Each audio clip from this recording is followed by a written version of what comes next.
오늘 하나님 주시는 말씀은 잠언 22장 6절 한 절만 보도록 하겠습니다. 우리 함께 한 목소리로 합독하겠습니다. 시작.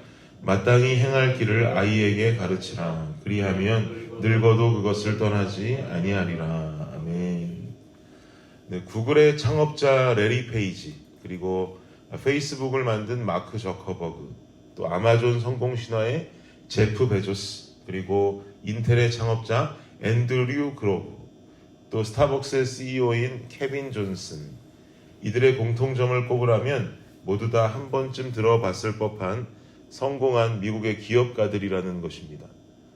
그리고 이 사람들의 한 가지 더 공통점이 있는데 모두 다 유대인 가정에서 자란 유대인 자녀들이라는 거죠. 우리는 유대인들의 자녀 교육법이 굉장히 특별하다는 것을 잘 들어서 알고 있습니다. 그리고 제가 방금 열거한 사람들처럼 이 유대인 자녀들이 성공하는 확률이 참 높다라는 것도 우리도 잘 알고 있습니다. 그리고 실제로 이 유대인 자녀 교육법이라고 그래서 유대인들이 아님에도 불구하고 유대인들처럼 자녀 교육을 실시하는 가정들도 점점 늘어나고 있습니다. 우리나라에서도 유대인 자녀 교육 열풍이 불고 있죠. 유대인 자녀 교육에 답이 있다라는 책을 쓴 유경선 작가라는 분이 계시는데요.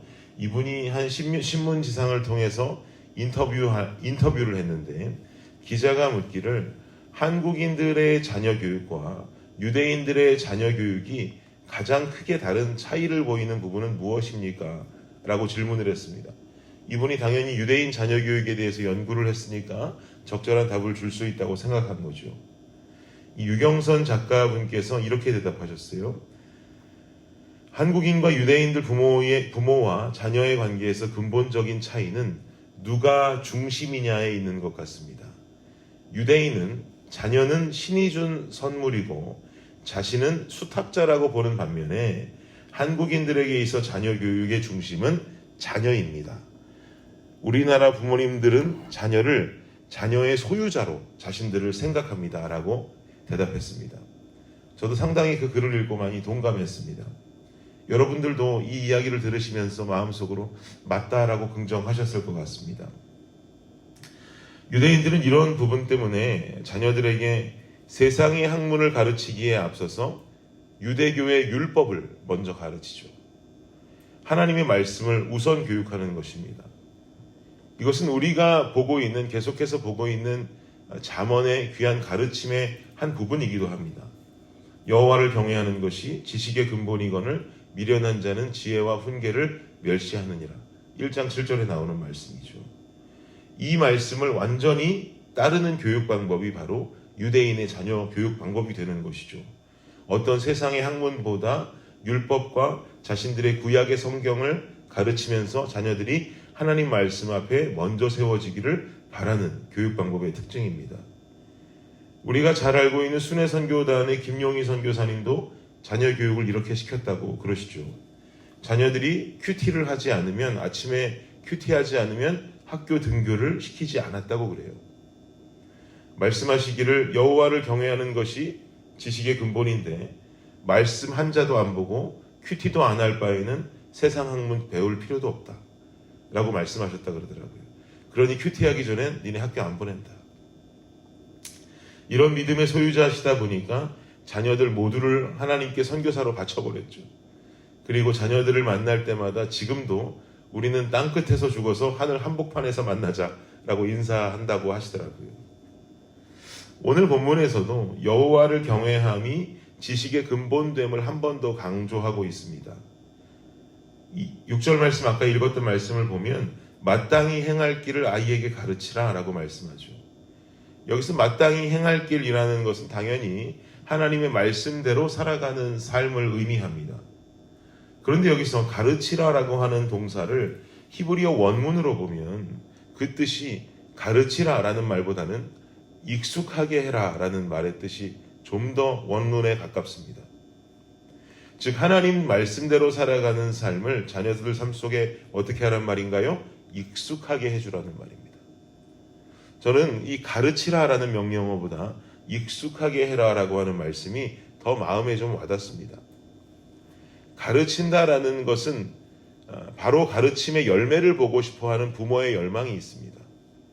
그러나 익숙하게 한다라고 하는 것은 언제 열매가 나타날지 몰라도 오늘, 내일 혹은 계속해서 익숙하게 살아가게 하는 것이 중요하다라는 어감으로 들리게 되죠. 자녀가 큐티를 하고 말씀을 읽고 또 혹은 우리 블레싱 성도들의 가정에서는 패밀리 바이블 스터디라는 교재로 나눔도 갖곤 할 텐데요. 그러다 보면은 부모에게 욕심이 생긴단 말입니다. 이 말씀을 읽고 공부해서 얼른 우리 아들이 혹은 우리 딸이 정신 차리고 하나님 안에서 착하게 살면 좋겠다라고 즉각적 열매를 바라는 욕심이 생긴단 말이죠. 우리 아이들이 말씀을 읽어줍니다. 말씀을 읽어주고 그 말씀을 묵상하게 하는데 말씀을 읽고는 제가 기도해 주었더니 아멘하고 잘 끝냈습니다. 그러더니 아멘하고 끝내더니만 갑자기 막 또 지네들이 무슨 일이었는지 막 언성이 높아지고 싸우기 시작하더란 말이죠. 근데 제가 이 아이들에게 그 전에 해주었던 말씀은 무슨 말씀이었냐면 형제끼리 서로 사랑하라는 말씀이었어요. 그러면 자녀를 키우는 아빠의 입장에서는 형제끼리 서로 사랑하라는 말씀을 주었으면 그 말씀이 끝나기가 무섭게 서로 사랑하고 안아주고 싸우지 않고 이해해주고 하기를 바라는데 어디 아이들의 모습이 그러냔 말입니다.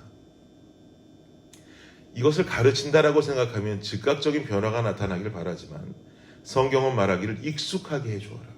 말씀을 읽고 말씀을 암송하고 말씀을 공부하고 하는 일련의 과정들 속에 당장의 열매를 바라기보다 익숙하게 해주면서 그 열매의 자양분이 점점 그 아이들 안에 쌓이기를 바라야 하는 것이죠. 그래서 6절 하반절은 이렇게 말씀합니다. 그리하면 늙어도 그것을 떠나지 아니하리라. 아멘. 쌓여진 말씀의 자양분은 점점 힘을 나타낼 것이고요. 나이가 들어서도 그것을 떠나지 않는 큰 힘을 발휘하게 되는 것입니다. 이것은 비단 자녀들과 아이들만을 향한 말씀이 아닙니다. 우리도 모두 하나님 모셨을 때 우리 나이와 관련 없이 하나님 눈에는 하나님의 자녀들일 뿐입니다. 나이가 많다 해도 하나님 보시기엔 주님의 아들이고 딸인 줄을 믿습니다. 하나님 아버지께서 우리에게 원하십니다. 말씀을 가르치고 당장에 너는 이 순간부터 변해라 라는 기대로 우리에게 말씀을 가르치시는 것이 아니라 그 말씀을 익숙하게 해라. 오늘 당장 변하지 않는다 해도 내일 당장 변하지 않는다 해도 그 말씀이 쌓이고 쌓여서 어느 순간에 말씀의 파워가 폭발할 날을 기대하고 기다리시는 것이죠. 그 마음을 가지고 우리에게 계속해서 말씀을 전달해 주시는 것입니다. 그러니 우리는 매일매일을 그 말씀대로 살아가기 위한 몸부림을 치고 그 말씀대로 서 있기 위해서 우리는 최선을 다하는 노력을 해야 되는 것입니다.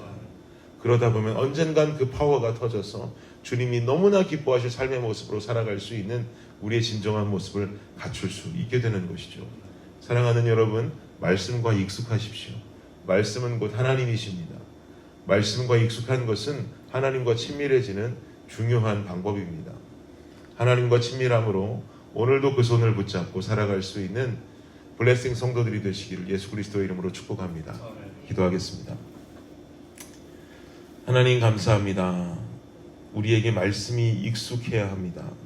말씀이 워낙 익숙해서 우리 삶이 힘들 때 어떤 말씀이 생각나 그 순간을 견뎌낼 수 있는 힘도 없고, 말씀이 익숙해서 우리가 방황할 때 어느 순간 찾아온 생각난 그 말씀이 나의 삶을 돌이킬 수도 있게 해야 합니다.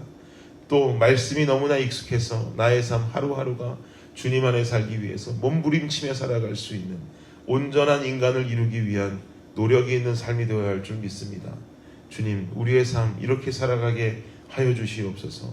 말씀에 익숙해서 점점 성장하고 자라나는 아이들의 모습처럼 우리 모든 블레싱 성도들의 삶의 모습 또한 성장을 바라보고 성숙할 수 있는 귀한 우리 모든 공동체 성도들이 되게 하여 주시옵소서. 감사합니다. 이 모든 말씀 예수 그리스도의 이름으로 기도드립니다. 아멘.